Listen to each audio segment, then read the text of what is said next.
Danielle Carter, would remember the sound of her own gasp before she remembered anything else that happened that night.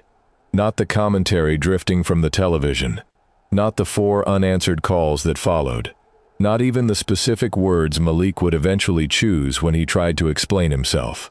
Just that sound, sharp, involuntary, the sound of 6 years of marriage, cracking open in real time, broadcast to millions of strangers before it had ever been spoken aloud between the 2 people it actually belonged to. To understand how an ordinary Tuesday night, watching a soccer match, turned into the night her marriage changed forever, we have to go back 3 days, to the morning Malik kissed her goodbye at the airport and told her, the way he always did, that he loved her more than anything in this world. Before we dive deeper, let us know in the comments where you're watching from. We'd love to hear from you. And don't forget to hit that subscribe button so you never miss any of our upcoming videos. 3 days earlier, Malik Carter stood in the kitchen of their home outside Atlanta, adjusting his tie in the reflection of the microwave door, running through talking points for a sponsorship meeting that, as far as Danielle knew, was the entire reason for the trip. He worked in brand partnerships for one of the country's largest athletic companies, and international tournaments, like this one, meant contracts, hospitality suites, client dinners, in cities Danielle had never been invited to and had long ago stopped asking about. He told her it was 4 days, business only. A renewal meeting with a longtime sponsor that his director wanted handled in person. He kissed their daughter Zora on the forehead, told her to be good for her grandmother, and promised Danielle he would call every single night. He did call every night. That detail would haunt her more than almost anything else, later. How easily the calls came. How steady his voice sounded, as if nothing underneath it had shifted at all. Danielle had married Malik 6 years earlier, in a small ceremony outside Savannah, the kind where her grandmother cried through the entire first hymn, and Malik's best friend forgot the rings in his jacket pocket until the officiant asked for them twice. She remembered thinking, standing across from him that day, that she had never met a man so easy to trust. Malik was talkative, a little vain about his fade, prone to narrating his own jokes before anyone could laugh at them. But he was not secretive. He over-explained things. He sent her pictures of hotel breakfasts from every trip, unprompted, like he wanted her folded into every hour of his day, even when she wasn't there. If anything, she used to joke, he was exhausting in his transparency. That joke would not survive the week. But if Danielle was being honest with herself later, 3 days earlier wasn't really where this story began. It started closer to 5 months before that, on an unremarkable Sunday afternoon in early spring, when she reached across the kitchen island for Malik's phone to check the time, and found it locked with a passcode she had never seen before. He had never locked his phone in 6 years of marriage, not out of any deliberate transparency, more because it had simply never occurred to either of them that he needed to. When she asked him about it, he laughed it off easily, told her the company was tightening device security ahead of tournament season, sponsorship figures, contract terms, things that could cause real trouble if they leaked before an official announcement. It was a plausible enough answer. Malik's work did involve confidential numbers. Danielle, 3 weeks into a demanding stretch at her own job, hadn't had the energy that afternoon to press any further.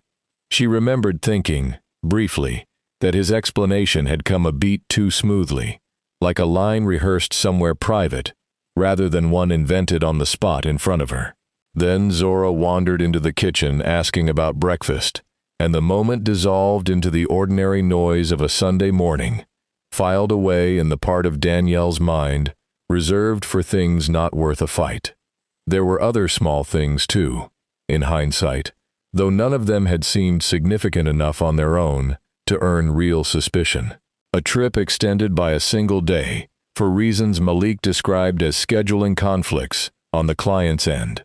A stretch of weeks, maybe 6 of them, where he started taking calls out on the back porch, instead of pacing the kitchen, the way he usually did while talking business. A new cologne, appearing in the bathroom cabinet that Danielle didn't remember either of them buying. Individually, each detail dissolved, under any real scrutiny, into something explainable, the kind of background noise a long marriage simply accumulates without anyone bothering to name it. Danielle would spend the weeks after the broadcast assembling a timeline she hadn't let herself see clearly while she was living inside it, and would come to understand something uncomfortable about herself in the process, that she had noticed, in the quiet way people notice things they aren't ready to confront, and had chosen, again and again, to believe the version of her marriage that asked nothing more of her than continued trust. On the night of the match, Danielle sat on the couch with her mother-in-law, Patricia, half watching the broadcast, while Zora slept upstairs. She wasn't really following the game. She was thinking about a grocery list, about a work email she still owed her supervisor, about how quiet the house always felt when Malik traveled, how the silence had its own particular weight after 6 years of marriage. The broadcast cut, as it always did during a lull in play, to the hospitality boxes suspended above the field, sweeping across executives and sponsors in branded polos, champagne flutes catching the stadium lights. Danielle almost changed the channel. She had no real interest in watching strangers enjoy a party she wasn't part of. Then the camera held, and something in her chest went still before her mind had even caught up to why. It held on a man in a charcoal suit jacket, laughing at something the woman beside him had just said, the particular laugh Danielle had memorized over 6 years, the one where his left eyebrow lifted higher than the right, the one reserved for things he found genuinely funny rather than politely funny. It was Malik, not blurred, not distant, close enough that Danielle could see the small gap between his front teeth, the one Zora had inherited and loved pointing out. Beside him stood a woman in an emerald dress, her hand resting on his forearm with an ease that suggested this was not the first time it had rested there. Danielle set her coffee cup down on the side table because her hands had started shaking in a way that felt disconnected from the rest of her body. She sat frozen through what felt like an impossibly long stretch of broadcast time, though later, replaying it obsessively, she would count it at 9 seconds exactly. 9 seconds before the woman leaned up, unhurried, certain of her welcome, and Malik turned the last few inches to meet her. It was not the fast, panicked kind of kiss people give when they suspect a camera might be watching. It had the ease of something repeated, something practiced by familiarity rather than urgency. Patricia gasped audibly beside her on the couch. Neither woman said a word for a long moment. The broadcast cut back to the field. Somewhere, a crowd roared over a goal that had absolutely nothing to do with either of them, and Danielle sat in her living room, holding a coffee cup she no longer remembered picking back up. She did not cry immediately, and that surprised her more than almost anything else that happened that night. Her body chose stillness first, a kind of frozen, glacial quiet, before it chose grief. She stood, sat back down, stood again, aware of Patricia watching her, with an expression caught somewhere between horror and helplessness. Danielle opened her phone with clumsy fingers and searched, and of course, someone had already posted the clip. The internet's appetite for a stranger's collapse was instant and merciless. The caption read something about a scandal caught live, fans already speculating in the comments about who the man was. 2,000 shares within the first 15 minutes. Danielle closed the app before the comments could fully load, before strangers could hand her their opinions about her own marriage, before she had formed a single one of her own. She called Malik. It rang 4 times before he picked up, and when he did, the noise behind him was loud and celebratory. Crowd sounds, music, the specific chaos of people enjoying something that had nothing to do with what she had just watched happen to her life. "Hey," he said, breathless, happy. "Hey, sorry, it's loud out here. Can I call you back in a—" "I saw you," she said, her voice steadier than she expected, which unsettled her more than shouting would have. "On the broadcast. Just now." There was a pause on his end. Not long, but long enough.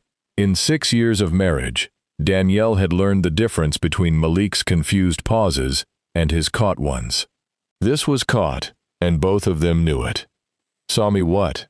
he asked, and something in his tone had already started reaching for the door of a lie he hadn't fully built yet. "Don't," Danielle said, the word cracking slightly, the first fracture in her calm. "Don't do that. Don't make me say it out loud when I already watched it happen." Another pause, and then the background noise shifted. A door, perhaps. Footsteps against concrete. Him walking somewhere quieter, to have this conversation privately, which struck Danielle as almost funny, the idea that privacy still meant anything to him now. When he spoke again, his voice had dropped, gone careful, in the specific way she recognized from arguments about money, or his mother, or the year he'd nearly quit his job to start a business with a friend who later went to federal prison for fraud. This was his damage control voice, and she hated that she knew it so well.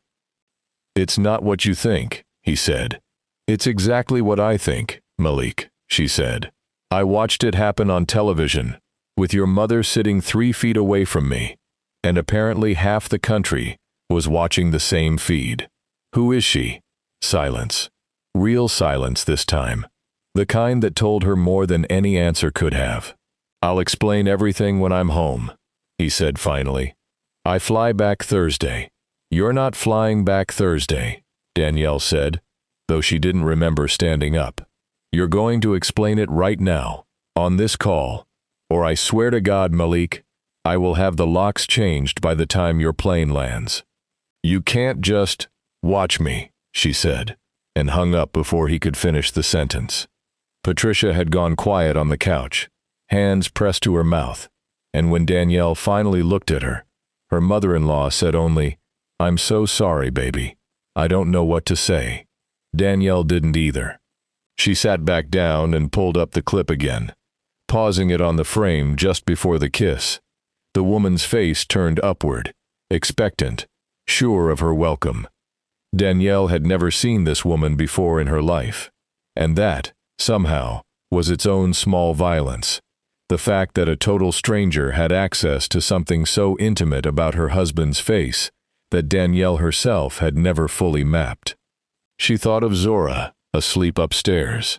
She thought of their wedding day, of Malik crying through his vows, of the year they'd spent trying for a second child, before deciding to stop trying and just be grateful for the one they had. None of it made sense, stitched together with the 9 unhurried seconds she just watched play out on a stadium jumbotron feed. By morning, the clip had crossed 400,000 views. Someone had identified Malik by name within hours, his job title stapled to the humiliation like a museum placard beneath a painting. "Senior Director of Brand Partnerships," the caption read, tagging his company directly. Someone else had found Danielle, dug up an old anniversary post from 2 years earlier, and written underneath it, "Does she know now?" She did now. Standing in her kitchen that morning, Danielle thought of the locked phone from 5 months earlier, of the cologne she had never once asked about, and understood with a sinking clarity that she had been handed chances to ask the right questions long before any camera ever asked them for her. Malik called 9 times before 9 in the morning. Danielle let all 9 go to voicemail, then finally answered the 10th, not because her resolve had softened, but because Patricia was hovering in the kitchen doorway, with an expression that said she already suspected the whole truth, and Danielle could not bear to have this particular conversation with an audience of one silently listening. "I can explain," Malik said, the moment she picked up. "You keep saying that," Danielle answered, walking out onto the back porch, where the morning air was sharp enough to focus her scattered thoughts. You haven't explained anything yet. Who is she? A long breath on his end. The sound of a man finally deciding that the truth might cost him less than another lie. Renee, he said. Renee Whitfield. She works sponsorship coordination for the tournament. We've worked together closely for almost a year. A year? Danielle repeated, her voice going flat and even. So this isn't new. It's not what you're picturing, he said quickly. I'm not picturing anything, Malik, she said. I watched it happen on television. I don't need to picture it. I have footage. He didn't answer that, because there was nothing left to say to it. I'm coming home tonight, he said instead. I'll change the flight. Don't bother explaining on the phone then, Danielle said. Save it. Come home and look me in the eye and tell me who you actually are. Because the man I married didn't have a year of somebody else hidden inside him. She hung up and stood on the porch a long while, watching her breath fog faintly in the cold morning air, feeling something in her chest begin to reorganize itself. Not healing. Not yet. Something closer to a house settling after a foundation crack, searching for a new, uneven way to stand upright. It was her best friend Yolanda, who called an hour later, voice tight with barely restrained fury, saying she'd already seen it twice on her timeline, before Danielle had even texted her. Yolanda had known Malik since college, had stood as a bridesmaid at their wedding, had always liked him in the easy, uncomplicated way people like a friend's spouse who never gives them a reason not to. Now her tone had shifted entirely. Girl, I need you to tell me you're not letting him back in that house, Yolanda said.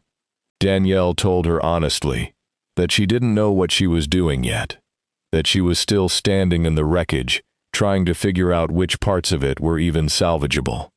Yolanda went quiet for a moment, then said something that would matter more than either of them realized yet. I think I know that woman's face from somewhere. Let me look into it. 2 hours later, Yolanda called back, her voice different now, careful in a way that made Danielle brace herself for something worse than what she already knew. She'd found Renee Whitfield's profile, cross-referenced through a mutual industry contact, and buried 4 months back in her posts was an engagement announcement. A ring, a beach somewhere with white sand, a caption about finally finding forever, with a man named Terrence Aldridge.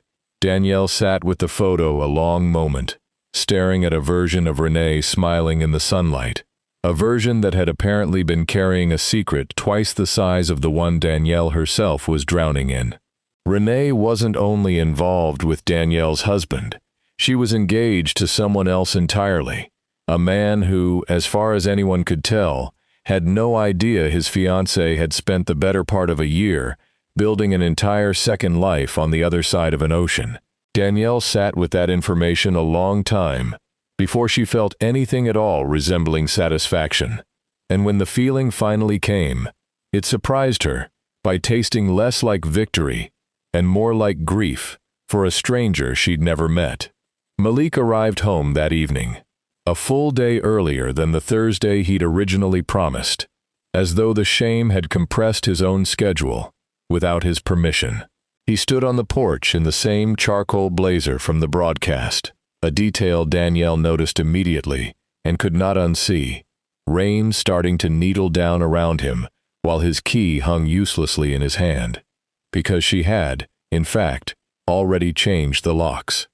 She opened the door herself and did not step aside. "You look terrible," she said, and meant it as neither comfort nor cruelty. Simply fact.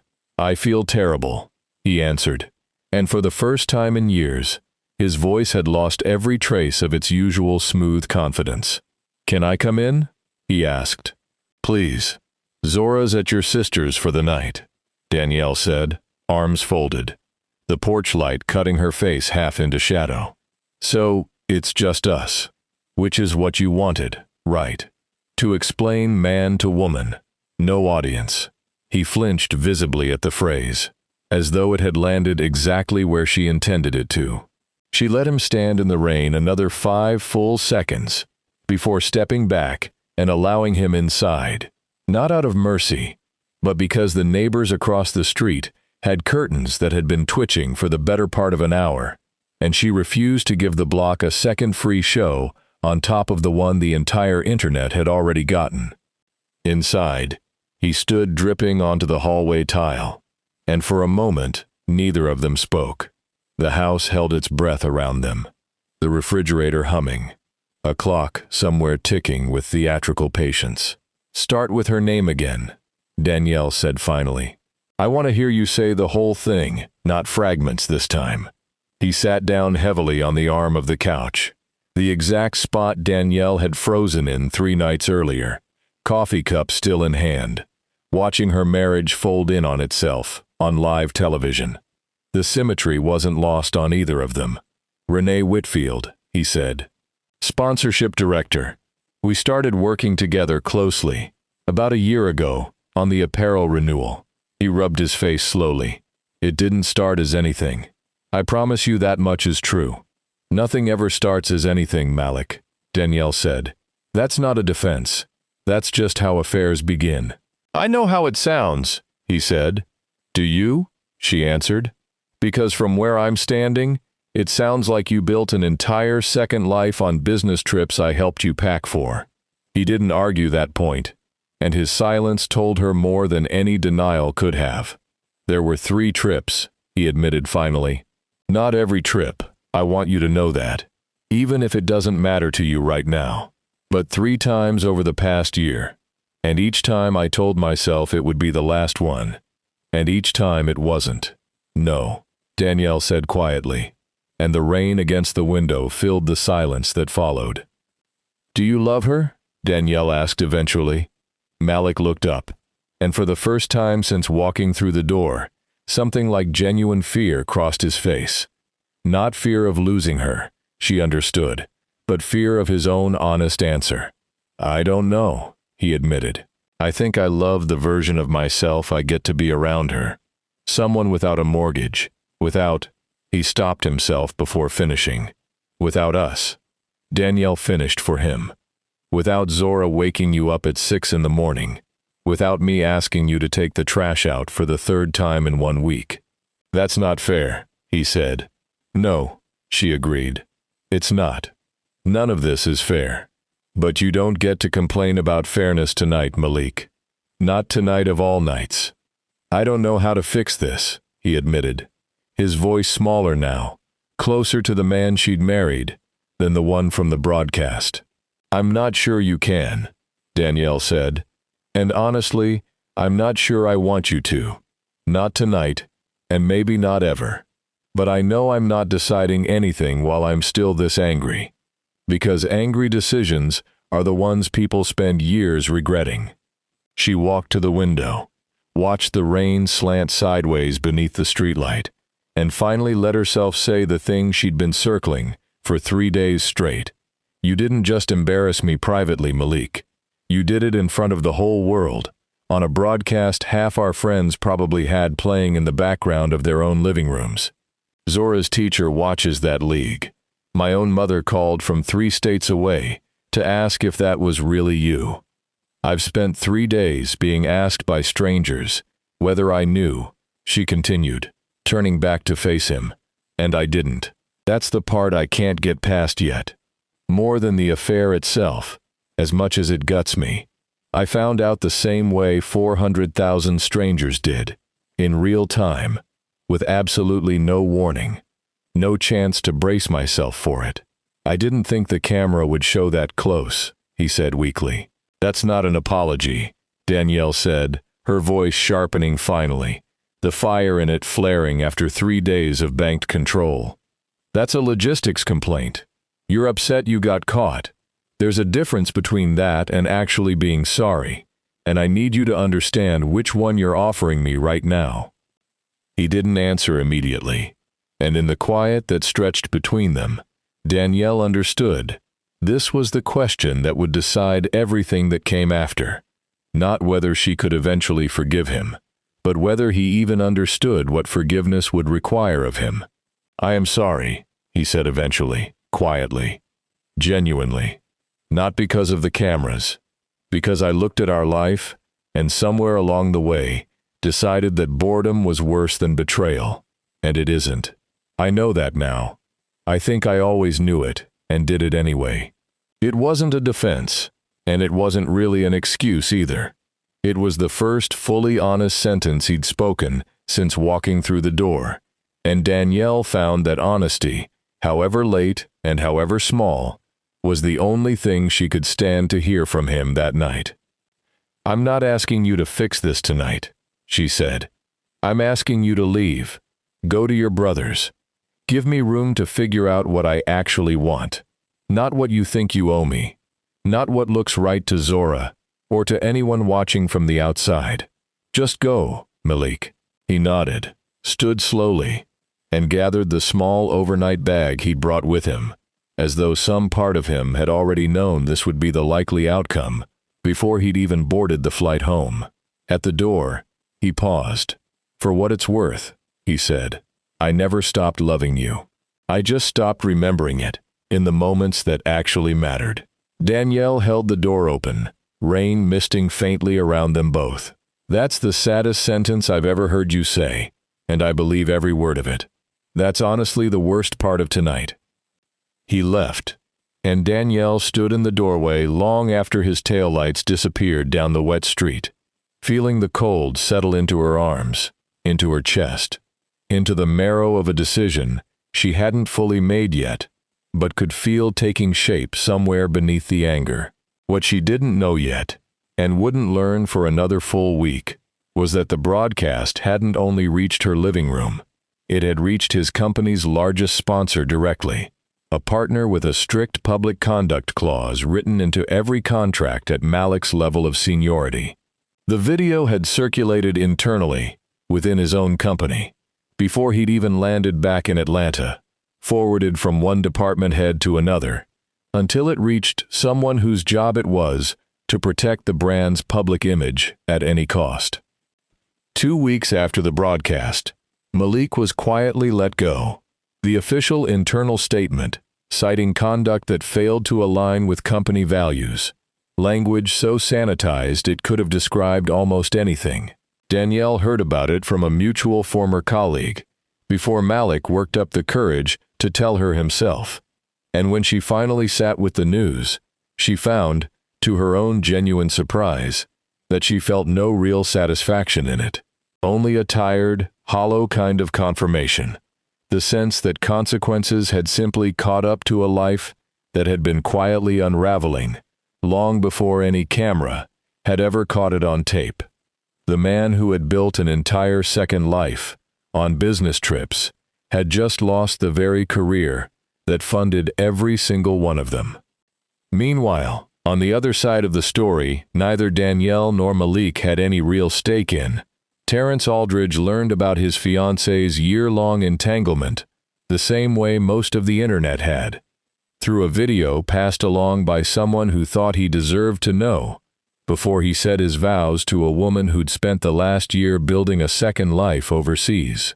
Yolanda heard through her industry contact that the engagement had ended within days, quietly, without the same public spectacle that had swallowed Danielle's marriage whole. Danielle thought about that for a long time. 2 women, thousands of miles apart, learning in the same week that their entire understanding of their own relationships had been built on something far less solid than either of them believed. A week after Malik moved into his brother's place, Patricia showed up at Danielle's door unannounced, holding a foil-covered dish she didn't really need to bring, and clearly using as an excuse to be let in. She sat at the kitchen table for a long while, without saying much, turning her coffee cup slowly in her hands, before she finally admitted that she didn't know how to hold both truths at once, that Malik was her son, and she loved him without condition, and that what he had done to Danielle was inexcusable, and she was ashamed of him for it. "I raised him better than this," Patricia said quietly, "and I don't say that to make it about me. I say it because I need you to know I'm not choosing sides by still wanting to see you and Zora." Danielle reached across the table and covered her mother-in-law's hand with her own. And for a moment, neither of them said anything else, because some kinds of loyalty don't need to be argued for, only allowed to sit quietly in the room. 6 weeks after the broadcast, the divorce filing still sat unopened on Danielle's kitchen counter, not because she hadn't decided, but because she was learning, slowly and deliberately, that some decisions deserve to be made on her own timeline, rather than the internet's, or Malik's, or even her own fear of what starting over might actually cost her. Zora asked once, in the plain, direct way that 8-year-olds ask the hardest questions anyone will ever put to you.